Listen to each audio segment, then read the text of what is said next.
Good afternoon, everybody. I'm Mike, the Bowtie Writer. Happy Tuesday. So I want to continue our conversation that we've been having about plot. In prior videos, we were talking about several small tools, like scenes and sequels.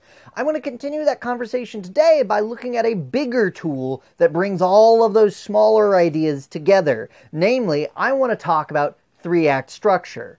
Let's get to it. Wait. Like last time, I have a couple of caveats before we proceed. Number one, this is purely my interpretation based upon lots of different sources that I've read. Please don't take it as gospel. Number two, understand that screenwriters love three-act structure, and they go really deep into it. In fact, they tend to go into a lot more detail, but their needs are slightly different. Some of that is because movies' plots aren't as complicated as books. There's just not as much stuff to happen as opposed to some of the larger tomes of novels out there. That's not that any of the screenwriting sources are bad, just be aware that their needs are different, and I don't use it nearly as rigidly as they do. Okay, with those caveats aside, now let's get to it. So three-act structure is a tool to help you figure out what the major plot points of your story are. It's a way to give you a skeleton of a structure so that you know where your story is going and what everything is building towards. Think of it like a map. It posits that a story is divided into three major chunks called acts, and each act has its own major function.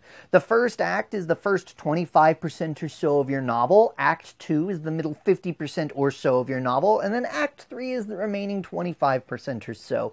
Typically, you'll see a diagram like this, where you see this little squiggly line here. The squiggly line represents your tension, where it's at in the respective acts. Let's actually step through each one of the acts and see what some of the major points inside of them are. The purpose of Act 1 is to actually set up the rest of your story. To that end, it provides enough exposition so that the readers can get oriented, and it provides introductions. A general rule of thumb is that each major point of view character should get an introductory scene so that the reader can get to know them. It should also show the readers what normal is for the characters. The purpose of all this exposition that you're doing is to build up towards what's called the inciting incident. The inciting incident is where something disrupts normal for the characters. You might have had something that's happened off-screen that's technically kicked the plot into motion. For example, famously in mysteries, someone frequently gets offed off-screen. But the inciting incident is where the plot actually makes first contact with the characters. So maybe the detective gets the mysterious call. That's the actual inciting incident. The inciting incident is building up towards the bridge between Act 1 and Act 2, sometimes called the gateway. The reason it's called the gateway is because your character cannot go back to normal after this point, once they step through it. For example, famously, Neo, if he takes the red pill, there's no going back. He cannot return to his normal life. That's one way to tell if it's the gateway. The second thing about the gateway is that at this point, the readers should be pretty oriented about what the major conflict in your story is. We may not have all the answers yet, but we should have some well-defined dramatic questions. After the gateway, we transition to Act 2. The purpose of Act 2, the function, is to raise the stakes throughout the rest of the story, and that's the name of the game. To that end, there are several plot points or rising actions throughout. This can be as few as 2 or 3, or as many as 50 if you really feel like it. The purpose of each one of these plot points is to do two things. Number one, each plot point should raise the stakes somehow. The tension should be getting higher. Secondly, each plot point should be answering the question, what's changed for the characters? The reason for this is because if you can't answer this question, you don't really have a plot point. If nothing's changed for the characters, then your plot's not actually going anywhere.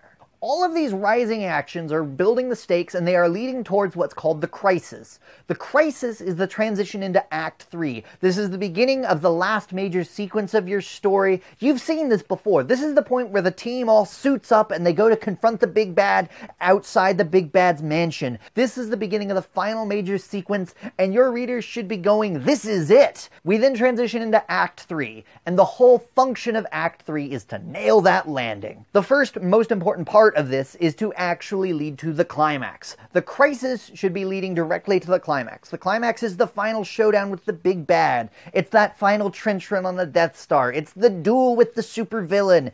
It is the build-up of the entire story. This is the biggest set piece, the flashiest whiz-bang. all the special effects, all the big set pieces. It should all be coming together here. This is also by far where you defer to the rule of awesome. Incidentally, if you're having trouble with your second act and you're trying to figure out where you're going, sometimes it helps to think of the climax first. The climax is sometimes easier to come up with because it's so flashy. You should have fun with it. If you're not, the readers won't either. After the climax, we come to the resolutions. The resolutions, you can think of them like a series of sequels. The point is to let the readers down and catch their breath after the roller coaster ride that you just put them through with the super awesome climax. It's a chance to tie up any subplots, a chance to tie up any other loose ends in the story, answer any remaining unresolved questions. It doesn't have to be super long, but a general rule of thumb is for each major point of view character have at least one resolution scene. So that's it. We've done our tour of the 3-act structure. You're ready to go out and plot your book now, right? So terms are great and all, but how do you actually turn a bunch of terms in that weird little squiggle diagram into the foundation for something like this? Practically, here's a quick and dirty guide of how to use this. First, after you've done your pre-writing, you've seen my video about pre-writing, right? After you've done your pre-writing, you want to start thinking of these major elements. I use a marker board. Some people lay out index cards. Some people do it in Scrivener. Some people do it on corkboard. Some people just free write it on paper. Whatever works for you. But I list a few key things. For me, a general rule of thumb is I aim for listing the inciting incident, the crisis, and the climax. And then I aim for about 5 plot points. Sometimes it can be many more, sometimes it can be a little bit less, but I never go fewer than 3 plot points in the second act. The biggest reason is because otherwise the story just feels too short for me. Again, it's purely a matter of preference. Once I brainstorm these ideas for the plot points, I want to develop them a little bit more. I want to make sure that each one has a clear goal, has some clear conflict, and that each plot point, as I said, should be able to answer the question of what changed. Once I actually have my plot points down and I have those major points filled out and developed a little bit, now I actually go through and I start breaking each one of those plot points into scenes and sequels. I told you it all comes together. As a matter of fact, when you consider sequels, the tension in the story doesn't look quite like this curve. It looks a little bit more jagged. That's because those sequels allow the reader to catch their breath.